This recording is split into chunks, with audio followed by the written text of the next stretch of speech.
दोस्तों आज के इस वीडियो में हम डिस्कस करने वाले हैं आपके BSc third year six semester zoology के पेपर फर्स्ट का यूनिट सेकंड, जिसमें कि हम फोर्सेस ऑफ इवोल्यूशन से जुड़ा हुआ टॉपिक डिस्कस करेंगे। और हमारा आज का टॉपिक है सिलेक्शन।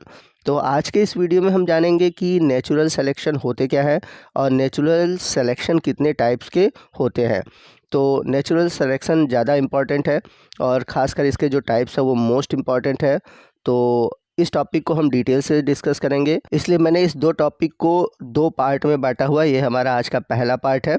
तो चलते हैं नेचुरल सिलेक्शन की ओर। तो सबसे पहले जानते हैं कि नेचुरल सिलेक्शन होता क्या है।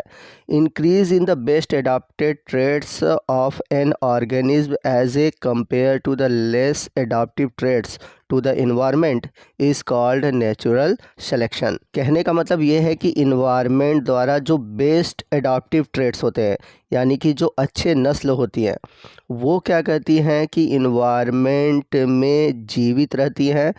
Then compare to less adaptive, यानी कि जो कैरेक्टर्स ज़्यादा एडाप्टिव नहीं होती, इन्वायरमेंट के अनुसार नहीं चलती, वो ख़त्म हो जाती है। और जो बेस्ट एडाप्टिव कैरेक्टर्स होते हैं या ट्रेड्स होते हैं वह इन्वायरमेंट में बचे रहते हैं। जैसा कि आप नीचे देख सकते हैं कि अफ्रीकी जिराफ में दो तरह की वैरायटी थी, एक लंबे गर्दन वाले, एक छोटी गर्दन वाले। तो जो लंबी गर्दन वाले थे वो ऊंचे पेड़ों तक आसानी से पहुंच जा रहे थे, इसलिए उनकी जो जनरेशन थी वो आगे बढ़ी। और छोटी गर्दन के जो जिराफ थे वो ऊंचे पेड़ों तक नहीं पहुंच पाते थे, इसलिए उनकी जनरेशन ख़त्म हो गई। तो कहने का मतलब है कि जिनका ट्रेड्स अच्छा होगा उनका नंबर इंक्रीज़ करेगा। This process of improvement and adaptation take number of generation, यानी कि ये जो इम्प्रूवमेंट का प्रोसेस होता है या इन्वायरमेंट में अडॉप्ट करने का जो प्रोसेस होता है, ये कई जनरेशन से या कई जनरेशन तक चलता रहता है। तो ये जो नेचुरल सिलेक्शन की थ्योरी है ये सबसे पहले डार्विन द्वारा दिया गया था। आइए नेक्स्ट हम बात करते हैं टाइप्स ऑफ नेचुरल सिलेक्शन की, यानी कि नेचुरल सिलेक्शन कितने प्रकार के होते हैं। तो मेनली देखा जाए तो ऑर्गेनिज्म और इन्वायरमेंट के रिलेशनशिप के अकॉर्डिंग थ्री टाइप के नेचुरल सिलेक्शन होते हैं। पहला है स्टेबलाइजिंग सिलेक्शन, दूसरा है डायरेक्शनल सिलेक्शन और तीसरा है डिस्ट्रप्टिव सिलेक्शन। तो अगर हम बात करें स्टेबलाइजिंग सिलेक्शन की तो इसे सेंट्रीपिटल सिलेक्शन या फिर बैलेंसिंग सिलेक्शन भी कहा जाता है। तो स्टेबलाइजिंग सिलेक्शन होता कैसे है इसको मैं आपको समझा देता हूँ, इसके बाद इसके हम डिफिनीशन और इसकी जितनी थ्योरी है उसको समझेंगे। पहले आइए मैं आपको इसको एक एग्जांपल के थ्रू समझाता हूँ। तो मान लीजिए कि ये एक पॉपुलेशन है और इस पॉपुलेशन में कई तरह के इंडिविजुअल मौजूद हैं। तो यहाँ पर हम तीन तरह के इंडिविजुअल या फिर कह सकते हैं तीन तरह के जीनोटाइप लेंगे। तो कुछ के जो जीनोटाइप है वो है होमोजाइगस डोमिनेंट, यानी कि कैपिटल ए। कुछ के जो जीनोटाइप है वो है हेट्रोजाइगस, यानी कि कैपिटल ए स्मॉल ए। और कुछ के जो जीनोटाइप है वो है होमोजाइगस रिसेसिव, यानी कि स्मॉल ए। अब कभी कभी होता क्या है कि इन्वायरमेंट कंडीशन के अंदर ये दोनों ही जो होमोजाइगस है ये अनफिट होते हैं। तो यहाँ पर जो होमोजाइगस डोमिनेंट है ये भी अनफिट है और जो होमोजाइगस रिसेसिव है ये भी अनफिट है, यानी कि दोनों ही इन्वायरमेंट के अकॉर्डिंग अनफिट है।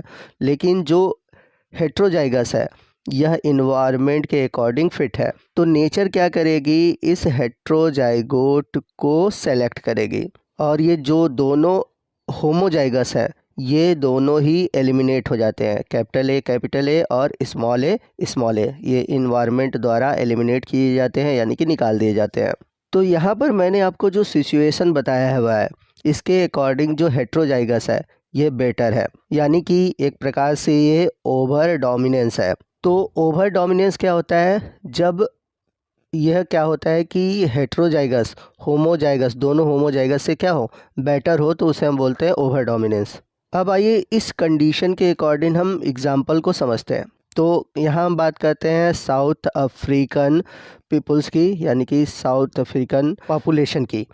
तो इनके आबादी में कुछ लोग ऐसे हैं जिसमें कि हीमोग्लोबिन बनाने की जो बीटा चेन है वो नॉर्मल है। इसे हम रिप्रेजेंट कर रहे हैं एचबीएन से, यानी कि ये एक प्रकार से होमोजाइगस डोमिनेंट है। अब कुछ लोग ऐसे हैं जिनमें कि म्यूटेशन हो गया एक एलील में सिकल सेल एनीमिया का, इन्हें हम रिप्रेजेंट कर रहे हैं HbN HbS से, यानी कि ये हेट्रोजाइगस हो गए। और कुछ लोग ऐसे हैं जिनमें कि सिकल सेल एनीमिया डिजीज़ हो गई है, यानी कि ये एक प्रकार से होमोजाइगस रिसेसिव है, जिसे हम रिप्रेजेंट कर रहे हैं HbS HbS से। तो अब यहाँ होता क्या है, अब इस पॉपुलेशन में फैलता है मलेरिया। तो जो नॉर्मल है उनको मलेरिया हुआ और उनकी डेथ हो जाती है, ठीक है। यानी कि जो नॉर्मल पॉपुलेशन थे जिनको सिकल सेल एनीमिया नहीं हुआ था, उनको क्या हुआ, मलेरिया हुआ, उनको डेथ हो गई। और जिनको ऑलरेडी सिकल सेल एनीमिया हुआ था उनकी भी मौत हो गई। अब हम बात करते हैं हेट्रोजाइगस की। तो जो हेट्रोजाइगस थे, न तो इनको मलेरिया हुआ और न ही इन्हें हुआ सिकल सेल एनीमिया। तो यहाँ पर मैं लिख सकता हूँ no malaria no sickle cell anaemia. तो इस तरह से ये सरवाइव करते हैं और हम इस तरह से कह सकते हैं कि नेचर ने इसे एडॉप्ट कर लिया, या फिर हम ये भी कह सकते हैं कि नेचर ने इन्हें सेलेक्ट कर लिया। तो यहाँ पर आप देख सकते हैं कि जो नेचर ने हीमोग्लोबिन की नॉर्मल कॉपी है इसको भी सेलेक्ट कर लिया, और जो सिकल सेल एनीमिया वाली कॉपी है इसको भी सेलेक्ट कर लिया। यानी कि ये एक तरह से देख सकते हैं कि हेट्रोजाइगस कंडीशन है, यानी कि capital A small a condition है। अब यदि नेचर अगर केवल होमोजाइगस डोमिनेंट को सेलेक्ट करती तो जो होमोजाइगस रिसेसिव है वो हमेशा के लिए ख़त्म हो जाते हैं, और यदि नेचर स्मॉल ए को सेलेक्ट करती तो पॉपुलेशन में जो कैपिटल ए यानी कि जो होमोजाइगस डोमिनेंट थे वो हमेशा के लिए ख़त्म हो जाते हैं। तो नेचर ने यहाँ पर क्या किया कि बैलेंस बना कर रखा। इसने क्या किया कि दोनों ही तरीक़ों से जो एलील्स थे उनको बनाए रखा, यानी कि कैपिटल ए स्मॉल ए दोनों को बनाए रखा है, इसलिए इसे हम बैलेंसिंग सेलेक्शन भी कहते हैं। तो यहाँ पर both alleles are selected in the form of heterozygous condition. अब बात आती है कि इसे स्टेबलाइजिंग सिलेक्शन क्यों कहते हैं। इसे स्टेबलाइजिंग सिलेक्शन इसलिए कहते हैं क्योंकि जो यहाँ पर इंटरमीडिएट थे, यानी कि जो हेट्रोजाइगस थे, वो स्टेबलाइज हो जाते हैं। आइए इसे हम ग्राफ के थ्रू समझते हैं।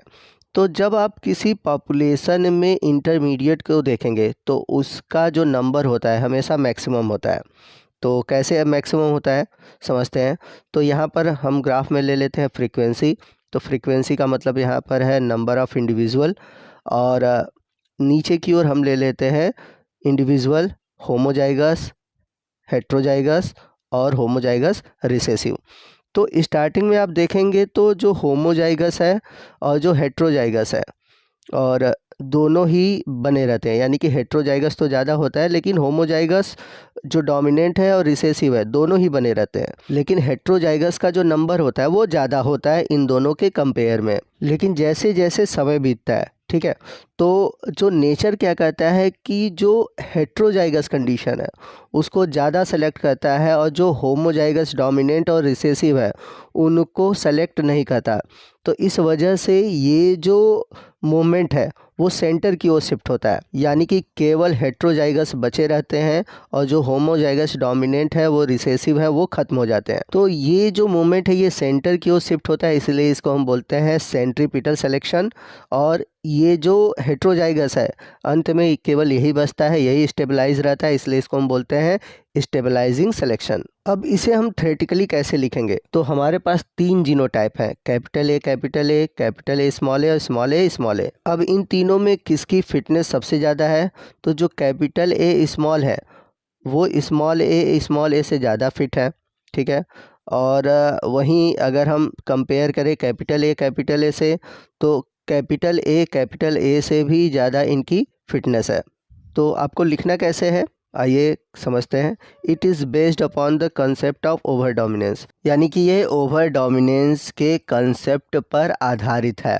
तो ओवर डोमिनेंस होता क्या है मैंने पहले ही बताया, when heterozygote is better than both homozygous, यानी कि दोनों ही जो होमोजाइगस कंडीशन है कैपिटल ए और स्मॉल ए इन दोनों से बेटर हो हेट्रोजाइगोट, यानी कि कैपिटल ए स्मॉल ए, इसी को हम बोलते हैं ओवर डोमिनेंस। फिर इसके बाद मैंने बताया था कि जो हेट्रोजाइगस होते हैं ये सेलेक्ट होते हैं बाय द नेचर, और जो होमोजाइगस डोमिनेंट और रिसेसिव होते हैं ये एलिमिनेट हो जाते हैं, यानी कि प्रकृति द्वारा इन्हें निकाल दिया जाता है। तो ये जो स्टेबलाइजिंग नेचुरल सिलेक्शन है, सभी नेचुरल सिलेक्शन में सबसे मोस्ट कॉमन नेचुरल सिलेक्शन है। अब स्टेबलाइजिंग सिलेक्शन के बाद क्या होगा कि जो फिनोटिपिक वेरिएशन है वो रिड्यूस हो जाएगा। कहने का मतलब ये है कि पॉपुलेशन में जो अलग अलग फिनोटाइप थे, क्योंकि कैपिटल ए था, कैपिटल था, स्मॉल ए था, तो इनके भी तो फिनोटाइप थे।